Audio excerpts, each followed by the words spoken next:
금 한 돈, 100만 원 시대. 이 숫자는 여러분께 무엇으로 다가오시나요? 단순히 천정부지로 치솟은 금값이라는 경제적인 지표일까요? 아니면 우리 시대가 직면하고 있는 거대한 불안감의 그림자일까요? 요즘 들어 금 시세 그래프는 마치 가파른 산을 오르듯 쉴 새 없이 상승하며 마침내 한돈 100만 원이라는 전례 없는 고점을 뚫고 나아가는 모습을 보여주고 있습니다. 이 충격적인 수치는 이미 많은 분들의 피부에 와닿는 현실이 되었을 겁니다. 현재 금값 상승은 단순히 수요가 많아서가 아닙니다. 2026년 현재 우리가 처한 세 가지 불안 요소가 맞물려 있기 때문입니다. 화폐 가치의 하락과 인플레이션이 고착화되면서 내가 가진 현금의 힘이 약해지고 있으며 지정학적 리스크로 미중 갈등과 국지적 전쟁들로 인해 안전자산에 대한 선호가 극에 달해 있습니다. 금리 인하 기대감 또한 금값에 영향을 주고 있습니다. 금리는 금값과 반대로 움직이는 경향이 있는데 시장이 금리 인하를 예상하며 금으로 돈이 몰리고 있습니다. 저금통에 모아둔 동전을 털어 금반지라도 사야 할지 아니면 이마저도 거품은 아닐지 고뇌하게 만드는 지금의 금값은 단순한 가격표 그 이상의 의미를 담고 있는 듯합니다. 우리는 오늘 이 금이라는 물질이 인류의 오랜 역사 속에서 어떤 특별한 의미를 지녀왔고 지금 이 순간 다시 모두의 시선을 사로잡으며 예측 불가능한 가치 상승을 이어가는지 그 이면에 숨겨진 깊은 이야기를 함께 파헤쳐 보고자 합니다. 단순히 금값의 미래를 예측하려는 것이 아니라 지금 우리가 목격하는 이 현상을 근본적으로 이해할 수 있는 통찰을 얻게 되실 겁니다. 인류의 역사를 거슬러 올라가 보면 금은 언제나 가장 특별하고 귀한 존재였습니다. 고대 문명부터 현재에 이르기까지 금은 변치 않는 가치를 지닌 채 인류와 함께 숨쉬어왔죠. 그렇다면 금은 어쩌다 이토록 오랜 세월 동안 귀한 것으로 여겨지게 된 걸까요? 그 본질적인 매력은 과연 무엇일까요? 금은 자연 상태에서 발견되는 금속 중에서도 유독 아름다운 광채를 지니고 있습니다. 햇빛을 받아 황금빛으로 찬란하게 빛나는 모습은 예부터 사람들의 마음을 사로잡기에 충분했습니다. 게다가 금은 공기나 물에 쉽게 부식되거나 녹슬지 않습니다. 영원히 변치 않는 그 성질은 인류에게 불변성과 영원함이라는 숭고한 가치를 상징하게 만들었죠. 무엇보다 금은 희소합니다. 지구상에 존재하는 총량이 극히 제한적이라는 사실은 금이 가진 가치를 더욱 특별하게 만들었습니다. 이러한 희소성, 아름다움, 그리고 변치 않는 성질이 한데 어우러져 금은 인류에게 단순한 금속이 아닌 경외의 대상이자 신성한 존재로 자리매김하게 된 것입니다. 고대 이집트의 파라오들이 황금으로 된 화려한 마스크를 쓰고 영원한 삶을 꿈꾸었던 것도, 신전의 벽을 금으로 장식하며 신에게 경배를 표했던 것도 모두 이러한 이유 때문이죠. 이집트의 왕 투탕카멘의 황금 마스크를 떠올려보면 그 압도적인 황금빛 광채가 얼마나 강력한 권위와 신성함을 대변했는지 여실히 느낄 수 있습니다. 시간이 흘러 문명이 발전하면서 금은 단순한 상징을 넘어 실질적인 부의 척도이자 화폐의 시초가 되었습니다. 고대 로마 시대에는 황금으로 주조된 묵직한 금화가 발행되어 제국 전역에서 통용되었죠. 이 금화는 로마 시민들의 손에 쥐어져 물건을 사고 파는 데 사용되었고 제국의 번영을 상징하는 중요한 매개체였습니다. 대항해 시대에 이르러서는 수많은 탐험가들이 미지의 대륙으로 황금을 찾아 나섰습니다. 엘도라도와 같은 황금의 땅을 찾아 목숨을 건 여정을 감행했던 그들의 모습은 금이 단순히 개인의 부를 넘어 국가의 국력을 좌우하는 핵심 자원이 되었음을 보여줍니다. 금을 더 많이 확보하는 것이 곧 국력 증진으로 이어지던 시대였던 거죠. 중세시대에는 연금술사들이 값싼 금속을 금으로 바꾸려는 연구에 평생을 바쳤습니다.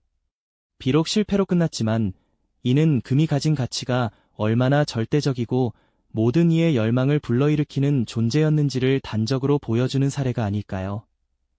이처럼 금은 고대부터 중세, 그리고 근대에 이르기까지 인류의 역사와 함께하며 그 가치를 한 번도 잃지 않았습니다. 어떤 혼란스러운 시대에도 금은 언제나 변치 않는 가치를 지닌 채 부와 권력, 그리고 안전의 상징으로 빛나왔습니다. 하지만 이러한 금의 오랜 위상에도 불구하고 20세기 격변기는 금의 역할에 결정적인 전환점을 가져오게 됩니다. 금은 과연 그 불변의 가치를 계속 지켜낼 수 있었을까요? 안타깝게도 20세기는 금의 오랜 위상에 전례 없는 시험대를 안겨주었습니다. 두 번의 세계대전과 전 세계를 강타한 대공황 같은 격동의 사건들은 인류가 수세기 동안 굳게 믿어왔던 근본이제의 근간을 송두리째 흔들기 시작했죠. 전쟁 비용을 감당하고 경제적 위기를 타개해야 했던 각국 정부는 자국의 통화를 금으로 교환해주겠다는 약속을 더 이상 지키기 어려워졌습니다. 귀한 금이 해외로 유출되는 것을 막기 위해 급기야 많은 나라들이 근본이제를 중단하는 극단적인 선택을 할 수밖에 없었습니다. 마치 거대한 댐에 수많은 균열이 가기 시작하면서 언제 무너질지 모르는 불안감이 고조되던 상황과 같았다고 할까요? 금의 절대적 가치에 대한 믿음이 흔들리기 시작한 시점이었죠. 세계는 혼란과 불확실성 속에서 새로운 안정적인 무언가를 간절히 갈망했습니다. 이러한 열망 속에서 2차 세계대전 이후 국제사회는 새로운 경제 질서를 모색하게 됩니다. 1944년 미국 뉴햄프셔주 브레턴우즈에 전 세계 44개국의 대표들이 모여 역사적인 합의를 이끌어냈죠. 바로 브레턴우즈 체제의 탄생입니다. 이 체제는 미국 달러를 금 1온스당 35달러로 고정하고 다른 모든 나라의 통화는 2달러에 고정하는 방식을 채택했습니다. 금이 직접적인 교환 수단으로서의 역할을 내려놓았지만 여전히 국제 금융 시스템의 궁극적인 역할을 했던 셈입니다. 마치 거대한 배의 닷줄이 튼튼한 달러에 묶여 있지만 그 닿은 여전히 땅속 깊이 박힌 금이었다고 비유할 수 있겠죠. 달러는 금과 같은 돈이라는 강력한 신뢰를 바탕으로 세계의 기축통화로 확고히 자리 잡는 중요한 계기를 마련했습니다.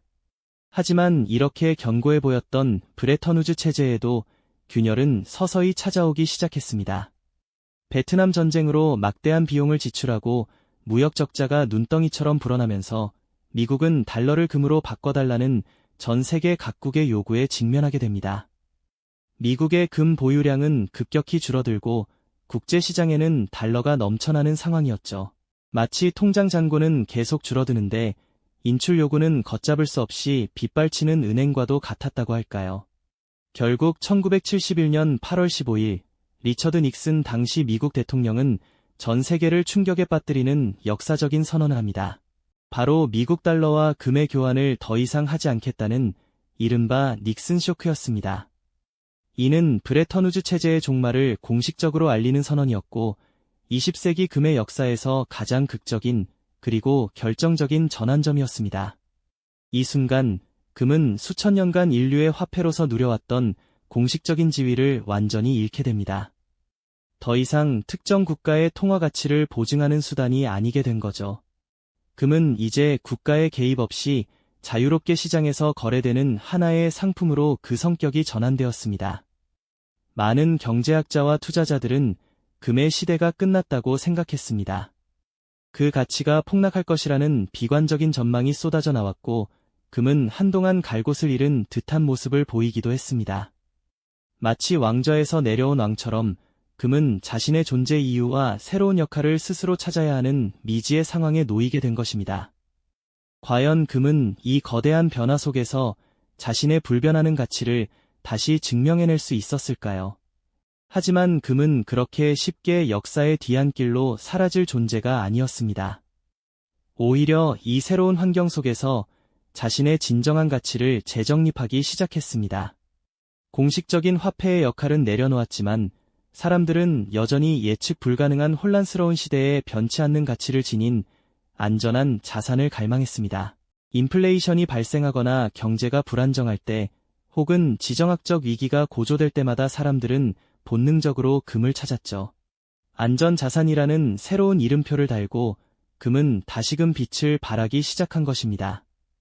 마치 오랜 친구가 위기 상황에서 진정한 친구임을 증명하듯이 금은 인류의 불안에 대한 본능적인 해답으로 다시 떠오른 것이죠.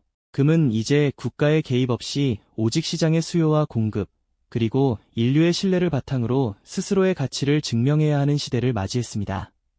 비록 통화로서의 책임은 내려놓았지만 그 본연의 희소성과 아름다움, 그리고 오랜 역사 속에서 축적된 신뢰할 수 있는 가치 저장 수단으로서의 매력은 여전했습니다. 오히려 예측 불가능한 변동성 속에서 자신을 지켜줄 피난처를 찾는 이들에게 금은 더욱 강력하고 매력적인 선택지가 되어주었죠.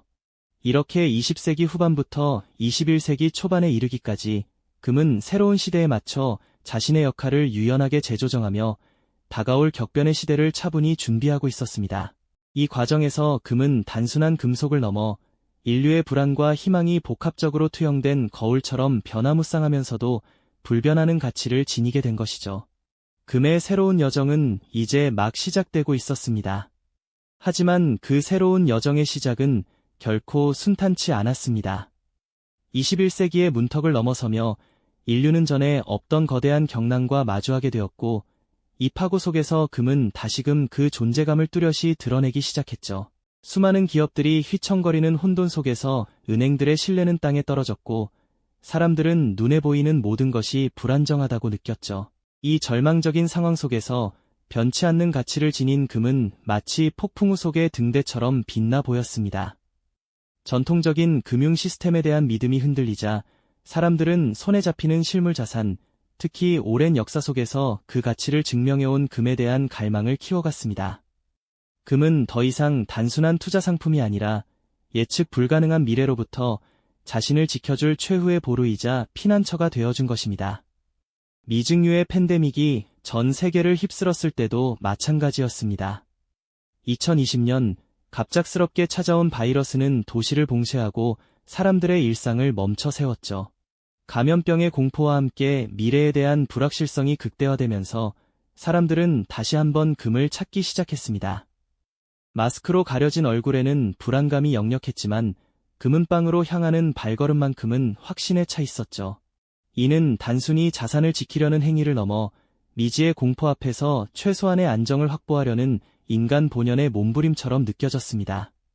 팬데믹으로 인한 경제 봉쇄와 정부의 대규모 경기 부양책은 인플레이션에 대한 우려를 키웠고, 화폐 가치 하락에 대비하려는 심리가 금값 상승을 더욱 부채질했습니다.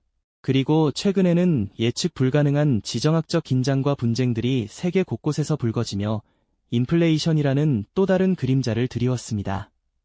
전쟁의 포연 속에서 화폐의 가치는 급락하고 사람들의 삶은 뿌리째 흔들렸죠.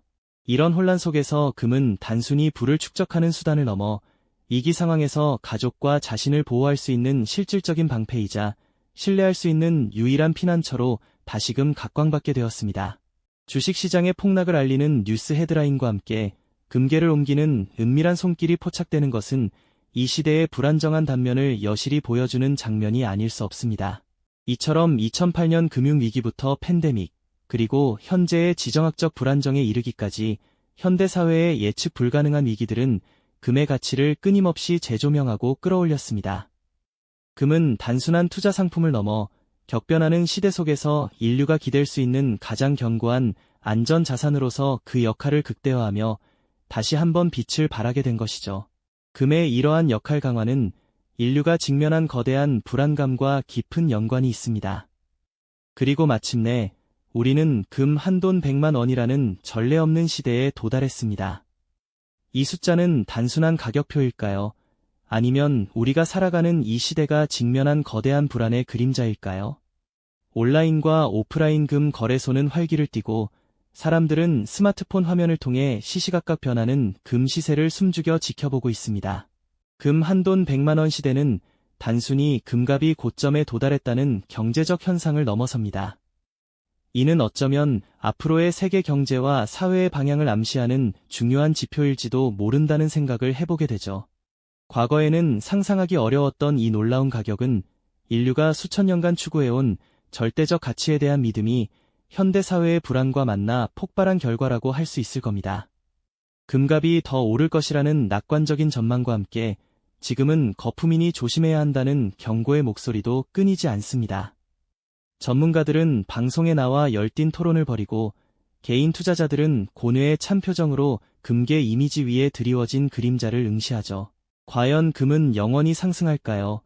아니면 이 상승세는 언젠가 꺾이고 말까요?